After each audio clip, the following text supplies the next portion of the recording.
सूरजपुर गांव का गोपाल गांव से शहर काम की तलाश में आता है। गांव में गोपाल खेती करके गुजर बसर कर रहा था, लेकिन एक रोज गांव का जमींदार उस पर चोरी का इल्जाम लगाकर उसे गांव से निकलवा देता है। अब गोपाल भटकता हुआ शहर पहुंचता है।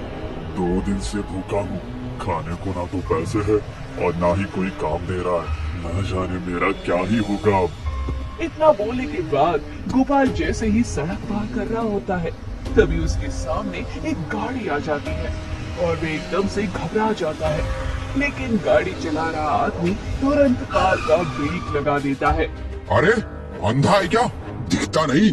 भला कोई ऐसे सड़क पर करता है या तुझे मेरी ही गाड़ी के सामने मरना है? नहीं नहीं साहब, मैंने देखा नहीं। वो क्या है ना, 2 दिन से कुछ खाया नहीं है तो चक्कर आ गया, और कुछ नहीं। न जाने कहां कहां से आ जाते हैं भिखारी कहीं के।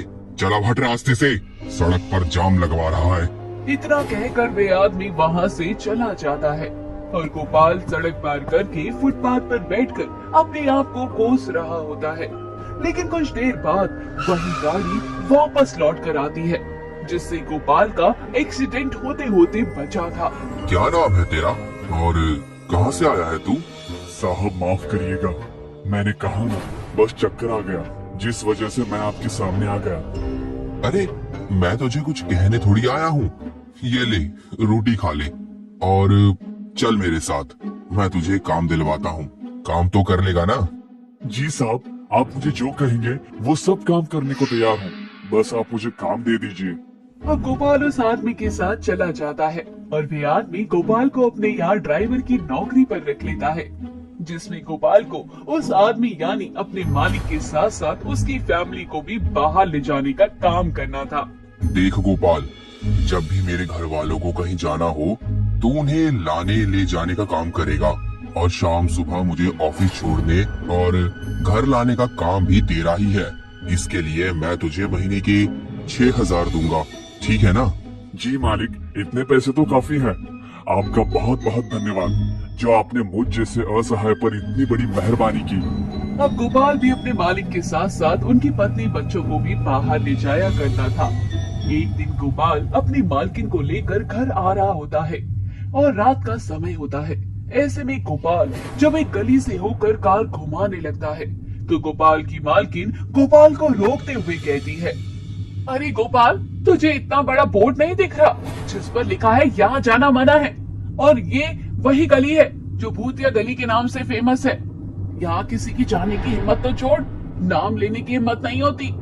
यहाँ जाने वाला कभी लौटता नहीं है। ये कैसी बातें कर रही है मालकिन? आप तो इतनी पढ़ी लिखी है, फिर भी भूत प्रेत पर विश्वास करती है। विश्वास तो मैं भी नहीं रखती इन भूत प्रेत पर, लेकिन जब मैं एक रोज सुबह सुबह यहाँ से गुजर रही थी तो 2 लोगों की लाश देखी, तब मुझे समझ आया कि सच में ये गली भूतिया गली है। यहाँ जाने वाला इंसान अपनी मौत को खुद दावत देता है। लेकिन यहाँ कुछ तो होगा ना मालकिन, मैं गाड़ी घुमा लेता हूँ। यहाँ की कहानी तो कोई नहीं जानता, लेकिन लोग कहते हैं यहाँ पर एक परिवार रहता था और उन्होंने आत्महत्या कर ली थी, और इसकी वजह क्या थी ये पुलिस भी पता नहीं लगा पाई। हालांकि ये कुछ साल पहले की कहानी है और उनकी मौत के बाद यहाँ अनहोनियां होने लगी और इसे भूतिया गली घोषित कर दिया गया और यहाँ पर जाना लोगों के लिए दूभर हो गया। ये तो बहुत डरावनी कहानी है मालकिन, चलिए हम घर चलते हैं दूसरे रास्ते से। गोपाल वहाँ से गाड़ी घुमाकर दूसरे रास्ते से अपनी मालकिन को घर ले आता है। ऐसे ही गोपाल अपने मालिक और मालकिन को सुबह शाम ऑफिस से लाने और ले जाने का काम किया करता था।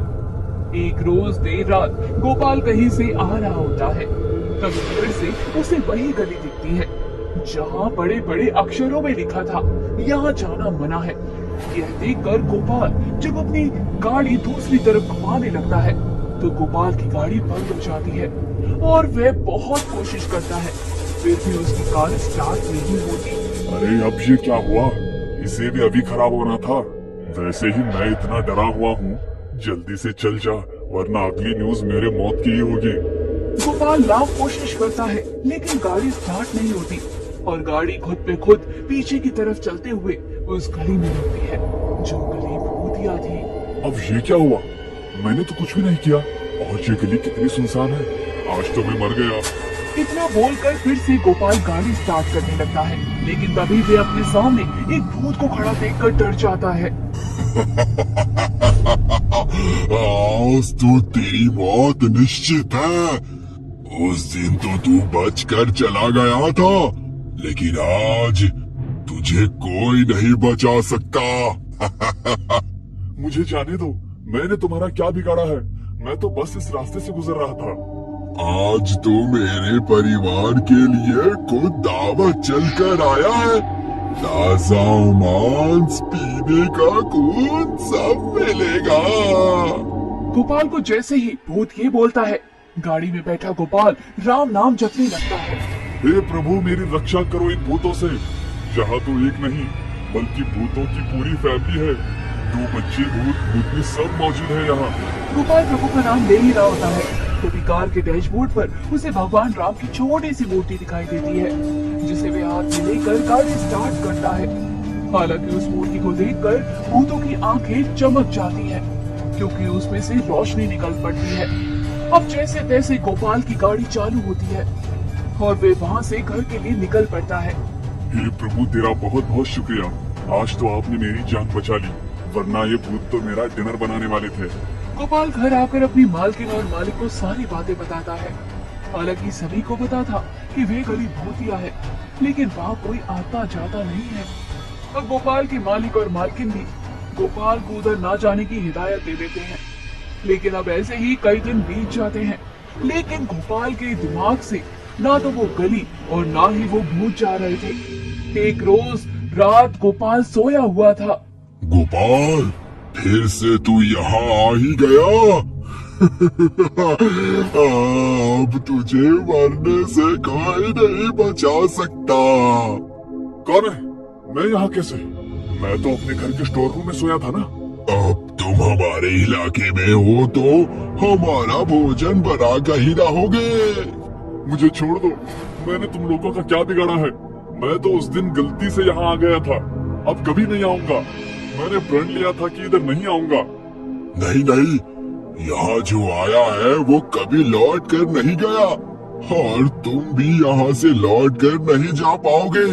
इतना बोलने के बाद भूत जैसे ही गोपाल पर हमला करता है, गोपाल भूत से कहता है, कोई बात नहीं, तुम्हें मेरी जान चाहिए तो मेरी जान ले सकते हो। वैसे भी मेरे आगे पीछे कोई नहीं है। मेरी माँ काफी समय पहले ही मर चुकी है और मैं गांव से चोरी के इल्जाम में निकाला जा चुका हूँ। यहाँ बस अपना पेट पालने के लिए काम कर रहा हूँ और कुछ भी नहीं। तुम बहुत निडर हो। मुझे तुम्हारी निडरता को देखते हुए तुम्हें मारने का तो दिल बिल्कुल नहीं कर रहा। चलो, तुम जा सकते हो। लेकिन क्या मैं तुमसे कुछ पूछ सकता हूँ? सच में तुम्हारे परिवार ने सुसाइड किया था? लेकिन क्यों? इसके पीछे कोई तो वजह रही होगी ना? तुम हमारी मदद करोगे क्या? हमारी आत्मा को मुक्ति दिलाओगे क्या? हाँ, मुझसे जो होगा मैं वो सब करूँगा। कि मेरे मालिक वकील है, मैं उनसे कहूँगा कि आपके साथ जो भी हुआ, जिसने भी किया उसे सजा मिले। इस शहर के जाने माने नेता ने हमारे घर को खाली कराने के लिए कहा था, लेकिन हमारा इस घर के अलावा और कुछ नहीं था, तो हमने उनसे ये घर खाली कराने के लिए मना कर दिया। तो उन्होंने मेरी बीवी बच्चों के साथ मारकर फांसी के फंदे पर लटका दिया था। तो क्या इसकी जांच पड़ताल नहीं हुई? सब कुछ हुआ, लेकिन हर कोई नेता के साथ मिला हुआ था और किसी ने हमारे परिवार के बारे में दोबारा जानना भी नहीं चाहा। हमारी मौत को सुसाइड बताकर इन्होंने फाइल बंद कर दी। अब गोपाल ये सारी बातों को अपने मालिक को बताता है। हालांकि इत्तेफाक से गोपाल के मालिक के पास ही केस आया था, लेकिन उन्होंने लेने से मना कर दिया था। अब देर से सही गोपाल का मालिक मिलकर उन भूतिया परिवार को इंसाफ दिलाता है, जिसके बाद उन्हें भी मुक्ति मिल जाती है और वे गली जिसे लोग भूतिया कहा करते थे, वहाँ फिर दोबारा कोई हादसा नहीं होता।